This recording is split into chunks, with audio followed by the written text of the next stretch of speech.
Bom, boa tarde, gente. Meu nome é Lígia, eu sou cientista política. Atualmente eu sou presidente da SANEF, que é a Confederação Nacional das Entidades de Família. Trabalho também no Congresso com Advocacy, trabalho para uma ONG, Criança Segura. E vim aqui hoje falar um pouquinho para vocês sobre esse trabalho de advocacy e atuação política. Então, se a gente pega a palavra atuação política, o termo, né, é mais fácil da gente ter uma ideia do que significa, né? Mas o termo advocacy é bem desconhecido, pouco conhecido, né, aqui entre nós. De certa forma, é importante que a gente conheça o termo advocacy, porque ele engloba a atuação política, né, e ele é muito mais amplo. Então, para que a gente possa fazer um trabalho mais completo, é importante que a gente conheça o que é esse advocacy. O termo advocacy é um termo da língua inglesa, né, que significa defesa de uma causa, né? No inglês, advocacy pode ser o trabalho que o advogado faz junto a um tribunal, como, por exemplo, ou defendendo uma causa, um cliente ou uma causa, né? No português, não existe esse outro significado, né? Se a gente falasse, eu sou advogado, né, eu vou entender, eu vou entender que, de repente, né, estou advogando para um cliente, né, por uma questão relacionada a um cliente, mas não por uma causa, né? Então, é por isso que a gente utiliza, o termo não foi traduzido, a gente utiliza a palavra advocacy, né? A origem etimológica da palavra, em inglês, advocacy, remonta à expressão latina advocare, que significa precisamente dar voz a uma causa. E aí eu peguei aqui algumas definições de advocacy, né? Advocacy é um contínuo processo que objetiva mudança de atitudes, ações, políticas e leis por meio da influência de pessoas e organizações com poder, sistemas e estruturas de diferentes níveis capazes de trazer melhorias que afetem as pessoas relacionadas à questão advogada, né?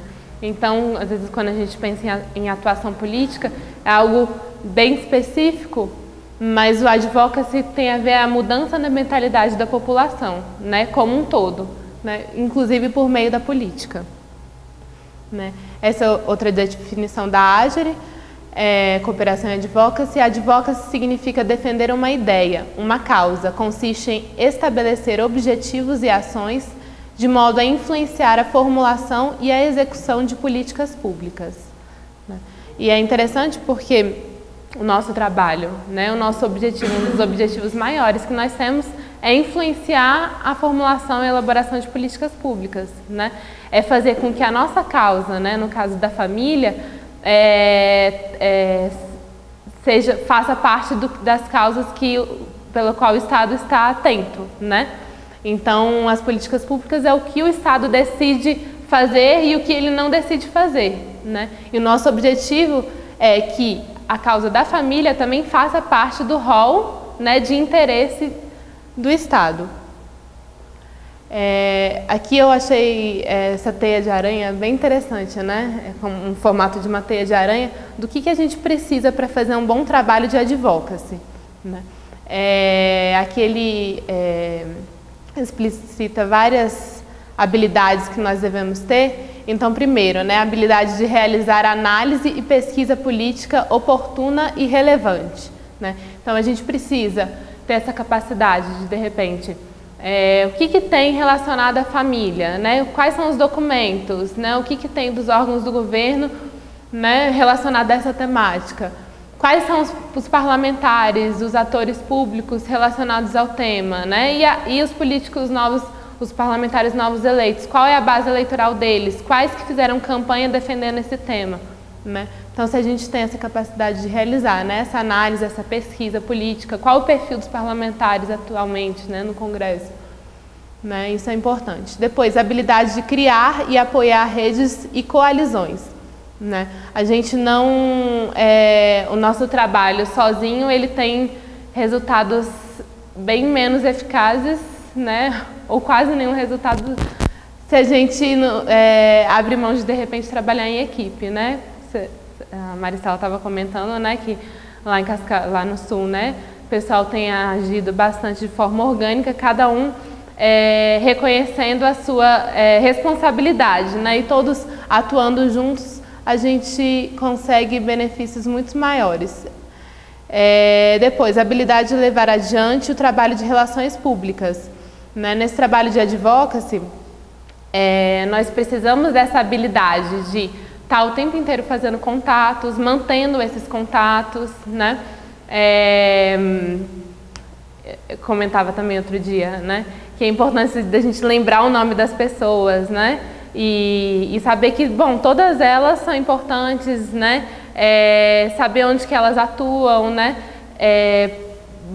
Procurar realmente manter, né, esse trabalho de relações públicas. Depois, o trabalho de mídia e comunicações, né, para dar visibilidade à causa, né?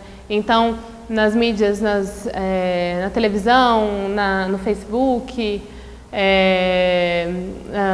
páginas em internet, Twitter, todo esse trabalho dá uma maior visibilidade à nossa causa, né? Depois, mobilização do público em geral, por meio de cartas abertas, manifestações públicas, ação direta. E depois, o trabalho de lobby junto ao executivo e ao legislativo, né? Então, a gente pode perceber que o trabalho de lobby é um dos aspectos, né, do advocacy, né? De fato, ele é um dos mais importantes, né? Mas é um dos aspectos. Depois, a habilidade de planejar, gerenciar e monitorar o trabalho de advocacy. Por último, a habilidade de responder a mudanças rápidas e, por vezes, imprevisíveis do contexto político ou da mídia, né? Às vezes a gente não tem um ambiente favorável para levar adiante determinada ação, né? Mas se a gente está preparado, num momento de repente oportuno surge, né? E isso que vai definir essa nossa capacidade, né, de agir nesses momentos, né? Eu citava outro dia, né, por exemplo, tinha um projeto lá na Câmara, há vários anos tramitando, de segurança em piscinas, para colocar esse obrigatório ralo nas piscinas, né? Muito tempo parado, né? E aí houve, infelizmente, a morte de 2 crianças em piscina, né?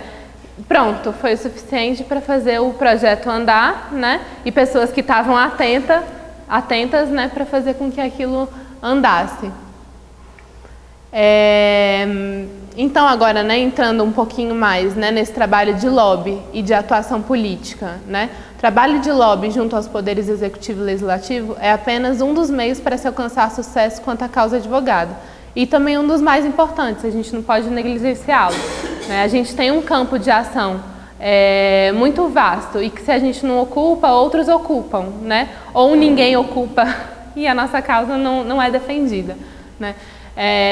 Eu vejo muito que no meio político, né, na Câmara, né, até junto ao Executivo, se não tem um grupo que faça algumas causas andarem, elas simplesmente não andam, elas ficam paradas, né, ou então são substituídas por outras, né. Depois, né, a participação política, né. Esse é um tema que é um dos grandes temas de estudos da ciência política e é um tema muito pouco falado, né, e estudado por nós, ou então caros a nós e brasileiros em geral. A gente vê que a gente participa muito pouco da política, né? Não há uma cultura de participação como de repente tem em outros países, né? Participar é tornar-se parte em algo, né? E no caso da política, né? A política, eu peguei essa definição do dicionário de política do Bob, mas que é uma definição clássica que remonta a Aristóteles. Significa tudo o que se refere à cidade, e, consequentemente, o que é urbano, civil, público e até mesmo sociável e social, né? Se nós fazemos parte dessa sociedade, né, da cidade, da vida, dessa vida, né, civil, do que é público, é importante que a gente participe, né, nas decisões quanto a todos esses temas.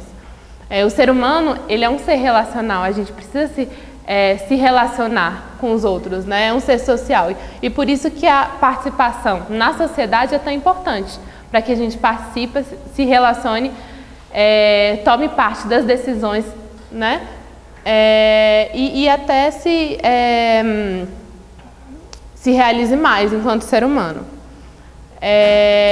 A nossa não participação e não atuação na política é uma decisão política também. Quantas pessoas a gente vê que decidem e escolhem não participar porque acham que, né, não tem jeito, né? Muitas vezes é por comodismo mesmo, né, porque de fato tem um custo, né? Mas essa própria decisão de não participar é uma decisão política, né? Ela está deixando na mão de outras pessoas o protagonismo, né, de todas as mudanças sociais que vão acontecendo, sejam elas boas ou más, né? Então é isso que eu falei, participar tem um custo, mas não participar também, né? Depois, né? Então a gente pensando, né? Não, mas a gente quer participar, a gente quer defender a nossa causa, né? Então como que a gente também vai então incidir? Vamos começar a agir, né? Decididos a participar. Então a gente tem que começar a definir os nossos objetivos, né? Então a nossa causa é a valorização da família, o fortalecimento da família, né?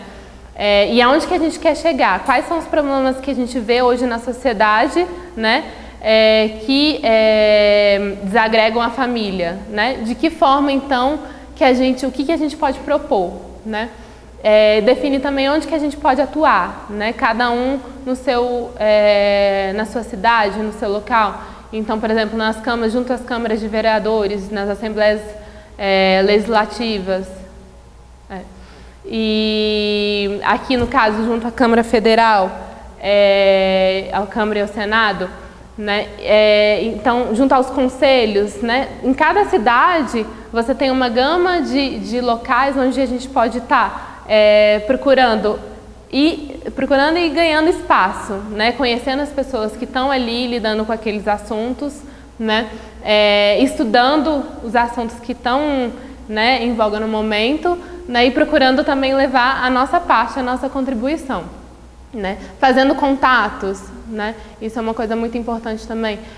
Um exemplo que eu acho bem interessante é o da Rede Nacional da Primeira Infância, que é uma rede já bem articulada, bem estruturada, com organizações do Brasil inteiro, né? E eu vejo como eles estão o tempo inteiro, né, em contato, né, dizendo o que está acontecendo do sul ao nordeste e ao norte, né? Uns ajudando os outros, né? Em muitos momentos, infelizmente, para algumas linhas que não são bem a nossa linha, né, que entram por essa questão de ideologia, mas a gente vai aprendendo, a gente vê como ali tem pessoas muito bem intencionadas também, né, e fazendo um ótimo trabalho, né? E buscando apoio e ganhando espaço, né? Também comentava outro dia, né, que bom, meu local de trabalho, né, lá na Câmara, no Senado, né, eu vejo como, por exemplo, alguns funcionários públicos, algumas pessoas, né, que trabalham lá, têm uma grande influência e um grande poder, né? Por quê? Porque elas conquistaram aquilo também, né? Com anos de trabalho, enfim, ganharam credibilidade das outras pessoas e muitas vezes têm até, penso eu, até mais poder do que alguns deputados novos que chegam, né? De decisão com relação às temáticas, de fechar até o que entra na pauta, o que não entra, né? O que vai ser votado, o que não vai ser, né? E a gente pode também ir ganhando esse espaço. É importante que a gente vá também ganhando influência, ganhando credibilidade nesses espaços. Depois, eu achei esse roteirinho, né, de projeto de advocacy, né? Resume mais ou menos, na verdade fala de forma mais explicadinha o que eu falei anteriormente, né? Do que então o que a gente deve fazer, né? Então, para fazer o nosso projeto de advocacy, né? A gente identificar qual é o problema, né?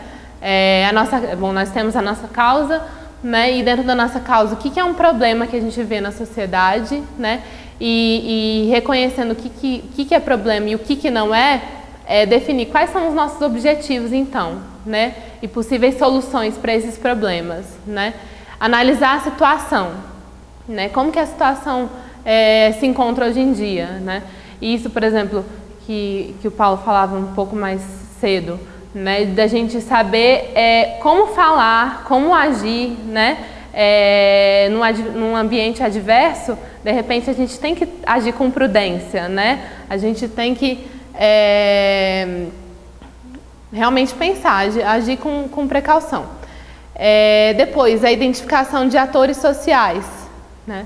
Também comentei, né? Então, quem que em cada ministério, secretaria, né? Ou então parlamentares lidam com essa causa, tanto a nosso favor como não, como justamente pelo contrário, né?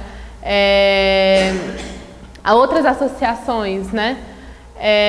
Depois, investigação e documentação, né? O que existe já de concreto? Documentos, legislação relativa, né, ao assunto, projetos de lei. Depois, escolher os métodos. Então, como que a gente vai agir, né? Esses dias a gente fazia uma reunião para definir alguns critérios, né? Porque a gente se depara com tantas coisas que se a gente não tem um critério, né, e alguns valores, a gente não sabe bem como se posicionar diante daquilo. Então, tudo isso é importante. Então, a gente se reunir para definir quais são os métodos que a gente vai usar, quais vão ser os nossos critérios, os nossos valores, né? Planejamento das atividades. Então, a gente vai se planejar de determinada forma, vamos fazer isso, né? Depois, as alianças, né? Saber com quem que pode contar, com quem que não dá para contar.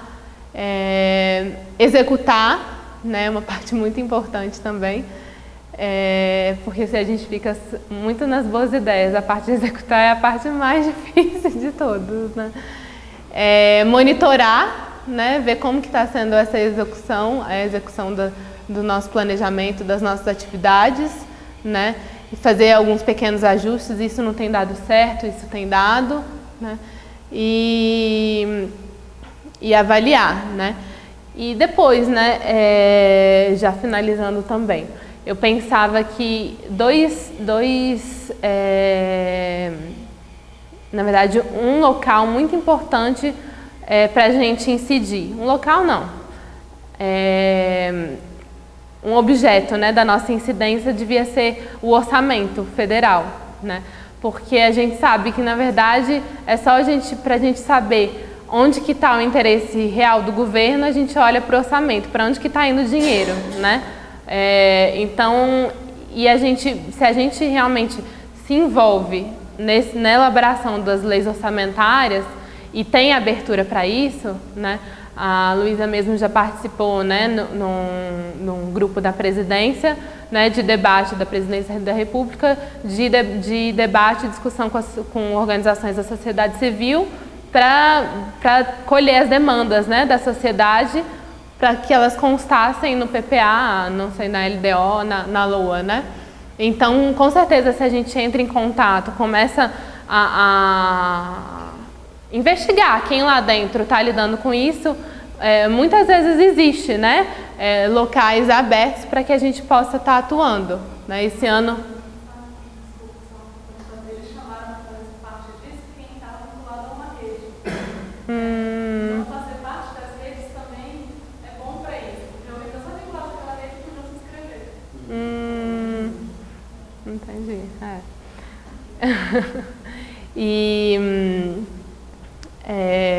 Então, por exemplo, esse ano vai ser o ano da elaboração do PPA. Eu nem sei se já foi pro Congresso, porque é de 4 em 4 anos, né? O plano plurianual. No plano plurianual, você encontra as linhas de ação, as grandes linhas de ações do governo, né? Então, ele tem vigência do 2º ano de mandato até o 1º ano do mandato, ou do mesmo, ou do que foi, de outro que foi eleito, né? Então, esse ano ainda está vigendo o PPA, né, de 2011, né? E vai ser elaborado outro que entra em vigor a partir de 2016, né? É possível a gente, de repente, achar lá em algum canto, né, para colocar também alguma coisa relacionada à família, né? E depois, na lei de diretriz, e aí conseguindo isso na LDO e na LOA, né, realmente destinar um orçamento para isso. Deixa eu ver o que mais. Bom, e eu acho que é isso que eu pensei em linhas gerais. Realmente a nossa pequena ação faz muita diferença, né? Às vezes a gente pode achar que não, mas faz, né? Entre um projeto, faz a diferença entre um projeto que está tramitando há 20 anos, ficar arquivado e ser desarquivado, né? Eu achei interessante essa experiência porque foi essa semana até que aconteceu isso, um projeto que estava tramitando desde 94 e já tinha passado por todas as comissões na Câmara, pelo plenário, já só estava na fase de emendas de plenário, né? Então passando pelas comissões e faltava só a CCJ, e ele foi arquivado, né? E não era para ele estar arquivado, né? Mas talvez ninguém percebesse isso, né? Então um trabalho, assim, um tempo até desperdiçado de repente, né?